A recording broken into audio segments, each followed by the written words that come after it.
Assalamualaikum warahmatullahi wabarakatuh. Dan ini adalah lanjutan dari video sebelumnya, yang mana pada video sebelumnya kita sudah membahas tentang pembaiatan Sayyidina Ali sebagai khalifah. Karena Ali bin Abi Thalib menganggap bahwa Muawiyah tidak mematuhi perintahnya sebagai khalifah, beliau pun memutuskan untuk mengambil sikap tegas. Beliau berangkat ke Syam untuk memerangi gubernurnya itu. Dalam perselisihan ini, kita harus tetap menjaga adab terhadap para sahabat. Dua orang sahabat Nabi berselisih. Mereka berijtihad dengan argumentasi mereka masing-masing. Sayyidina Ali berpendapat bahwa pembunuh Utsman radhiyallahu an tidak bisa ditangkap dan dieksekusi sesegera mungkin. Alasannya, yaitu jumlah mereka yang begitu banyak. Mereka mengepung Madinah. Mengeksekusi mereka saat itu akan membuat kekacauan dan pertumpahan darah yang lebih besar. Ditambah lagi, para pelaku belum bisa diketahui dengan detail, sehingga hukum sangat sulit untuk ditegakkan. Sedangkan Muawiyah radhiyallahu an berpendapat, dia adalah kerabat Utsman bin Affan radhiyallahu anhu. Seorang kerabat berhak menuntut darah kerabatnya. Karena itu, beliau menuntut Sayyidina Ali segera menegakkan hukum untuk para pembunuh. Muawiyah juga bukan tidak mau berbaiat, dan bukan pula membangkang. Beliau hanya menunda sampai tuntutannya dipenuhi. Saat Sayyidina Ali tengah menyiapkan pasukan menuju Syam, beliau mendapati ada kelompok lainnya. Kelompok yang di dalamnya terdapat Ummul Mukminin Aisyah radhiyallahu anha, Az-Zubair bin Awam dan Thalhah bin Ubaidillah. Mereka keluar menuju Basrah. Para sahabat ini memandang bahwa Sayyidina Ali keliru karena tidak bersegera menegakkan hukum, dan mereka berpandangan mereka memiliki kekuatan untuk melakukan apa yang tidak mampu dilakukan Ali bin Abi Thalib. Karena itulah mereka memutuskan berangkat ke Basrah untuk mengkisas para pembunuh Utsman bin Affan radhiyallahu anhu. Kelompok ini memandang bahwa sikap mereka akan mewujudkan islah di tengah kaum muslimin. Sementara sikap kita adalah menahan diri, tidak berkomentar buruk terhadap para sahabat, mengingat kedudukan mereka di sisi Allah dan Rasul-Nya. Peristiwa ini terjadi pada tahun 36 Hijriah. Sayyidina Ali terkejut dengan pergerakan kelompok Ummul Mukminin Aisyah radhiyallahu anha. Beliau pun mengubah rencananya. Yang semula berencana menuju Syam, berubah menuju ke Basrah. Tujuannya untuk menghentikan pasukan Sayyidah Aisyah, Az-Zubair dan Thalhah bin Ubaidillah. Kemudian meminta mereka untuk kembali ke Madinah, bukan untuk memerangi mereka. Al-Hasan bin Ali radhiyallahu anhum menasihati sang ayah untuk tidak menyiapkan pasukan menuju kepada mereka, karena hal itu bisa dimaknai dengan perang. Namun, Sayyidina Ali tetap pada pendapatnya. Beliau berangkat menuju pasukan yang menuju Basrah ini, tempat di mana para pembunuh Utsman bin Affan berkumpul. Saat tiba di Ziqor, Sayyidina Ali mengutus Al-Qa'qa' menemui para sahabat yang sudah sampai di Basrah. Sayyidina Ali berkata, "Temuilah Zubair dan Thalhah, ajak mereka bersatu, dan jelaskan buruknya perpecahan kepada keduanya." Sayyidina Ali menguji utusannya ini dengan mengatakan, "Apa yang akan kau perbuat saat menemui keduanya, padahal engkau tidak memiliki wasiat dariku?" Al-Qa'qa' menjawab, "Aku temui mereka dengan apa yang kau perintahkan. Apabila mereka menanggapi dengan sesuatu yang di luar rencana kita, saya akan berijtihad. Saya akan bicara pada mereka, mendengar pendapat mereka, dan berpendapat sesuai kondisi yang selayaknya." Sayyidina Ali berkata, "Itu sangat bagus." Al-Qa'qa' radhiyallahu an pun berangkat memasuki Basrah. Ia mulai dengan menemui Aisyah radhiyallahu anha. Ia mengucapkan salam pada ibu dari orang-orang yang beriman itu, kemudian mengatakan, "Ibu, apa yang mendorongmu datang ke tempat ini?" Aisyah radhiyallahu anha menjawab, "Anakku, aku menginginkan perdamaian terwujud di tengah khalayak." Al-Qa'qa' berkata, "Utuslah orang kepada Thalhah dan Zubair, agar Anda bisa mendengar ucapanku dan ucapan keduanya." Lalu Aisyah radhiyallahu anha mengirim seseorang untuk mengundang Thalhah dan Zubair untuk berkumpul. Keduanya pun datang. Al-Qa'qa' berkata, "Aku telah bertanya kepada Ummul Mukminin tentang alasan kedatangannya ke sini." Beliau menjawab, "Ingin mewujudkan perdamaian di tengah khalayak."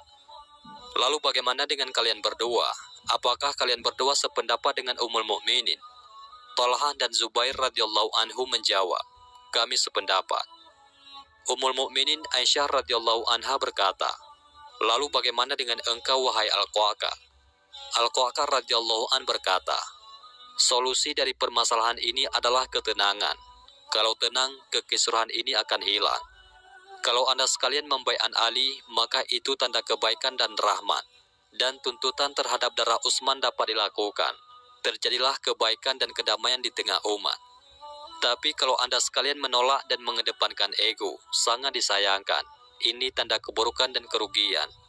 Kedepankanlah kebaikan dan berusahalah mewujudkannya. Jadilah kunci-kunci kebaikan sebagaimana dulu. Jangan kalian hadapkan kami pada bala, niscaya bala itu bersegera menerpa kalian pula. Aku ucapkan perkataanku ini dan aku ajak kalian dengan nama Allah. Aku benar-benar khawatir urusan ini tidak selesai, hingga Allah mencabut kebaikan pada umat ini dan menyusahkan mereka. Terjadilah apa yang terjadi. Sungguh, pembunuhan Utsman ini permasalahan yang sangat besar. Bukan seperti seseorang membunuh seorang lainnya, bukan pula seperti satu kabilah membunuh seseorang. Mereka menjawab, engkau benar, kembalilah. Jika Ali sependapat dengan apa yang kau sampaikan, maka masalah ini akan menemui solusinya. Al-Qa'qa kembali menemui Sayyidina Ali. Sayyidina Ali pun takjub dengan apa yang ia sampaikan. Para sahabat sepakat bersatu. Orang-orang yang menginginkan perdamaian bergembira, namun mereka yang ingin perpecahan terus terjadi, yaitu para pembunuh Utsman merasa terancam dengan persatuan ini. Sebelum Al-Qa'qa kembali, pasukan Arab yang berada di Basrah ini pergi menemui Sayyidina Ali di Zikor. Mereka ingin tahu bagaimana pendapat saudara-saudara mereka, yaitu kelompok Ali di Kufah. Apa yang memotivasi mereka ingin menghadang pasukan Basrah. Dan pasukan Basrah juga ingin menyampaikan kepada pasukan Kufah, kalau sebenarnya mereka menginginkan terwujudnya perdamaian. Tidak terbetik di pikiran mereka untuk mengusik dan memerangi mereka. Saat itu, Sayyidina Ali pun tiba. Beliau mengutus Hakim bin Salamah dan Malik bin Hubaib untuk menyampaikan pada pasukan Jamal, yaitu pasukan Basrah kelompok Aisyah radhiyallahu anha, Talhah bin Ubaidillah dan Zubair bin Awam. Kalau kalian masih dalam kondisi saat bertemu dengan Al-Qa'qa, tetaplah dalam kondisi tersebut, lalu kita lihat apa yang akan terjadi. Hakim dan Malik pun kembali menghadap Ali bin Abi Thalib dan membawa kabar bahwa orang-orang Basrah masih dalam kondisi saat Al-Qa'qa bersama mereka. Sayyidina Ali mengirim utusan kepada tokoh di pihaknya dan tokoh di pihak Talhah dan Zubair. Beliau mengabarkan untuk bertemu dan bersatu. Mereka pun melewati malam dalam kondisi ketenangan dan kedamaian yang tidak mereka rasakan di malam-malam sebelumnya. Kaum muslimin merasakan kegembiraan dengan terwujudnya perdamaian ini. Namun para pemberontak dan pembuat fitnah itu tidak tinggal diam. Mereka mengkhawatirkan keselamatan mereka kalau sampai perdamaian benar-benar terwujud. Mereka melewati malam yang buruk. Para alul fitnah berkumpul. Hadir dalam pertemuan makar itu yaitu Ulbah bin Al-Haisam, Salim bin Su'labah, Syuraih bin Aufa, Al-Ashtar, dan sejumlah orang lainnya yang terlibat dalam pembunuhan Utsman. Perkumpulan ini dihadiri juga simpatisan mereka. Kemudian orang-orang dari Mesir, seperti Abdullah bin Sabah dan Ibnu Muljam. Mereka berdiskusi. Mereka berkata, apa rencana kita? Lihatlah Ali. Demi Allah, di antara orang yang menuntut darah Utsman, dia adalah seorang yang paling paham tentang Al-Quran dan orang yang paling mengamalkannya. Dan kita telah mendengar apa yang dia putuskan. Tidak akan bergabung bersamanya selain mereka, dan sedikit sekali dari golongan mereka. Bagaimana jika mereka semua bersatu, lalu mereka yang jumlahnya menjadi besar itu bersepakat untuk menumpas kita? Demi Allah, kita semua diincar dan kita semua akan mati. Para pemberontak ini sangat khawatir kalau Sayyidina Ali dan pasukannya bersatu dengan pasukan Jamal. Mereka pasti segera memerangi, menangkap, dan menerapkan hukum qisas pada pemberontak ini. Abdullah bin Sabah berkata, teman-teman, mari kita berpencar, menelusup, dan membaur bersama mereka. Kalau mereka berkumpul besok, kita kobarkan peperangan, buat mereka kaget dan panik. Masing-masing dari kalian yang bersamanya, tahan diri kalian. Allah pun akan membuat Ali, Talhah, Zubair, dan orang-orang yang sependapat untuk bersatu, menyaksikan apa yang tidak mereka inginkan. Para alufina ini pun sepakat dengan pendapat Abdullah bin Sabah. Mereka berpisah dan mulai menyusup ke berbagai kelompok tanpa disadari, sebagaimana yang diriwayatkan oleh Ibnu Atsir dalam Al-Kamil fi At-Tariq. Ibnu Atsir berkata, Mereka mulai bergerak di saat gelap malam menjelang pagi. Orang-orang pun tak menyadari pergerakan mereka. Mereka menyusup dalam jumlah bertahap di waktu yang gelap. Pemberontak dari kabilah Bani Mudar masuk ke Bani Mudar, yang dari Bani Rabi'ah masuk ke Bani Rabi'ah, yang dari Yaman bergabung dengan penduduk Yaman. Mereka bawakan senjata untuk setiap kelompok. Lalu mereka provokasi orang-orang Basrah, yaitu pasukan Jamal, dan memprovokasi semua kelompok yang mereka susupi. Melihat kondisi tersebut, Sayyidina Ali bin Abi Thalib radhiyallahu an menyangka kalau pasukan Jamal telah mengkhianatinya. Sebagaimana juga pasukan Jamal menyangka bahwa Sayyidina Ali telah berkhianat, berkecamuklah pertempuran. Sayyidina Ali berusaha untuk menghentikan peperangan agar tidak banyak jatuh korban. Karena itu, saat melihat pasukan Jamal berusaha keras melindungi unta yang ditunggangi Ummul Mukminin Aisyah radhiyallahu anha, beliau perintahkan pasukannya untuk melukai unta itu, agar runtuh moral pasukannya dan peperangan pun segera berakhir. Peristiwa ini menunjukkan benarnya pendapat Sayyidina Ali bin Abi Thalib. Sayyidina Ali bin Abi Thalib berusaha bertemu muka dengan dua tokoh sahabatnya, yaitu Thalhah bin Ubaidillah dan Az-Zubair bin Awam, yang saat itu telah mengangkat senjata untuk menentangnya. Pada pertemuan muka dengan Thalhah bin Ubaidillah, Sayyidina Ali berkata, "Sahabatku Thalhah, engkau menyimpan istrimu sendiri di rumahmu, tetapi engkau datang ke tempat ini membawa istri Rasulullah Shallallahu Alaihi Wasallam. Dengan mempergunakan diakah engkau berperang?" Pertanyaan Ali bin Abi Thalib radhiyallahu an nampaknya sangat mengenai hati Thalhah. Ia tak bisa menjawabnya sama sekali dan hanya dapat menundukkan kepala untuk kemudian pelan-pelan menarik diri dari barisan yang dipimpinnya. Ketika Marwan bin Al-Hakam melihat Thalhah memisahkan diri dari pasukan dan meninggalkan medan pertempuran, sedangkan Marwan sendiri tergabung dalam pasukan Thalhah bin Ubaidillah, segera mengikutinya sambil berkata, "Demi Allah, aku tak akan melepaskan tekadku untuk menebus darah Utsman. Aku tidak akan membiarkan dia untuk lolos. Akan kubunuh dia, karena dia juga turut membunuh Utsman." Beberapa saat kemudian, ia membisikkan anak panahnya ke arah Thalhah. Ketika anak panah itu lepas dari busurnya, lambung Thalhah menjadi sasaran. Gugurlah salah seorang sahabat Rasulullah Shallallahu Alaihi Wasallam, tertembus panah yang dilepaskan oleh anggota pasukannya sendiri.